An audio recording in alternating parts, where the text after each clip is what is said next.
দেই মানে মই এতিয়া নামঘৰ আগতে আছোঁ কিন্তু আমাৰ দেউতাহঁতৰ দিনত খোলা মাটি আছিলে তেতিয়া এই ঔটেঙাজোপাও আছে সেই ঔটেঙাজোপা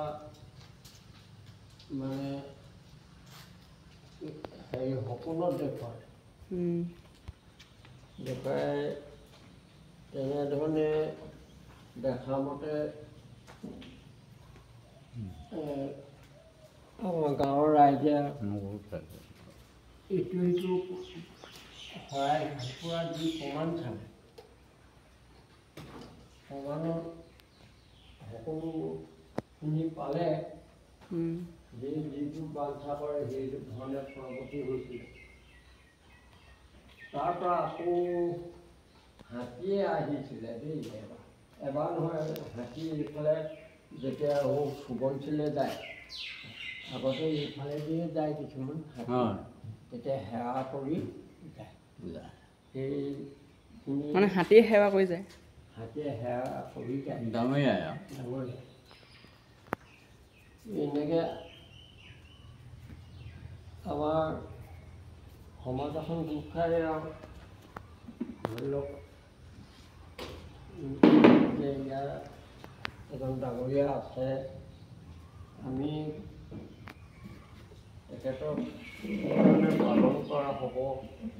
নীতি নিয়মে সেই তেতিয়াৰ পৰাই এই অনন্ত আশ্ৰম নাম দিলোঁ আৰু ককা এতিয়া ক'লে অনন্ত আশ্ৰমৰ বিষয়ে অলপ আপোনালোকক অলপ দেখুৱাবলৈ চেষ্টা কৰিম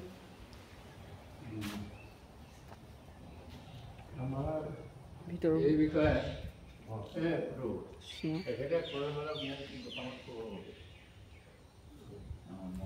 এইখিনিতে আৰু এজন ককাই ক'ব আশ্ৰমখনৰ বিষয়ে কি কৈছিলে এতিয়া মই কৈ আছোঁ কৃষ্ণ কওকচোন সেইটো এই ভগৱন্ত অনন্ত মহিমা পাই এই প্ৰায় ইয়াৰ এই ডিষ্ট্ৰিক্টৰ নহয় বহু ডিষ্ট্ৰিক্টৰে মানুহ ভকত বৈষ্ণৱ আই বাপ আহি ইয়াত ভাওনা সভা বিভিন্ন কাম কৰে ইয়াতে বহুতৰে বহুত ফলপ্ৰসূ হৈ গৈছে আৰু নাম লৈছে গতিকে ইয়াত আমাৰ ওচৰ পাজৰত থকা কমেও 68খনমান গাঁও ইয়াত জড়িত বুলি আমি অনুভৱ কৰোঁ সেয়ে এই অনন্ত আশ্ৰম মহিমা অসীম যাৰ সীমা নাই এই আশ্ৰমৰ বহুতে ইয়াত সহায় দিয়ে ভাওনা পাতে ভাওনা দিয়ে অন্যান্য ফলপ্ৰসূ হৈ উপকৃত হৈছে সেই অনন্ত ডাঙৰীয়াৰ ওচৰত আমাৰ যাতে সেৱাভাগ থাকে ৰাখে এই আশাই আমিও এই আশ্ৰমলৈ আহিলোঁ আৰু এই অহাই নহয় আজি বহু বছৰৰ পৰা অহা যোৱা কৰি আছোঁ গৈ আছোঁ গতিকে আজি এই সুবিধাত পাই কথাটো আগবঢ়াইছোঁ এই অনন্ত মহিমা এজোপা প্ৰথম ইয়াত ঔটেঙা গছজোপাৰ পৰাই আৰম্ভ হৈ ইয়াত বহু বনৰীয়া জীৱ জন্তুৱে সেৱা সৎকাৰ কৰি যায় যি মানে হাতী প্ৰবাদ আছে এইবোৰ প্ৰবাদ আছে গতিকে এই আশ্ৰমৰ বিষয়ে নজনা মানুহ এই ডিষ্ট্ৰিক্টততো নাই অন্য ডিষ্ট্ৰিক্টতো বহুত কম আছে এওঁৰ মহিমা অপাৰ এয়ে কৈ মই সামৰণি মাৰিলোঁ ককাই ক'লে এতিয়া আপোনালোকক মই অলপ দেখুৱাবলৈ চেষ্টা কৰিম বাহিৰৰ ডোখৰ বলক গাইজ চাই থাকক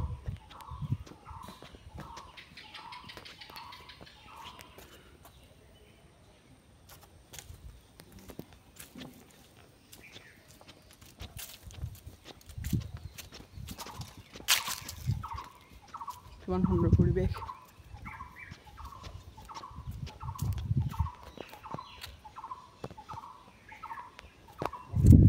ইয়াত বহুতো ফল মূল আছে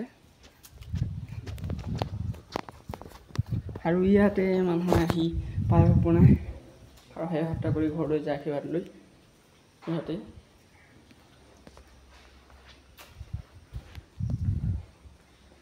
এইখিনিতে আছে ইয়াত বহুতো বিভিন্ন ধৰণৰ বস্তু আছে এইবোৰ সাজ বাচন আছে ইয়াতে মানুহে বনায় এইবোৰ ভগৱানৰ ফটো আছে ইয়াত কিমান ডাঙৰ ডাঙৰ শৰাই আছে সেইবোৰ চাওক আপোনালোকে ভালকৈ চাওক কি ধুনীয়া কৈ সজাই থৈছে এইবোৰ কৃষ্ণ হৰি গাইছ ইয়াত এটা ৰুম আছে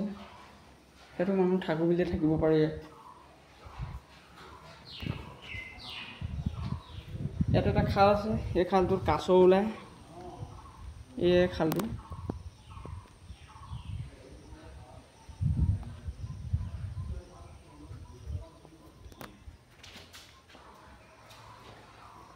বাৰু guys thank you all the best আপোনালোকে ভিডিঅ'টো শেষলৈকে চাব তাৰপিছত ছাবস্ক্ৰাইব কৰিব লাইক কমেণ্ট আৰু শ্বেয়াৰ এটা কৰিব থেংক ইউ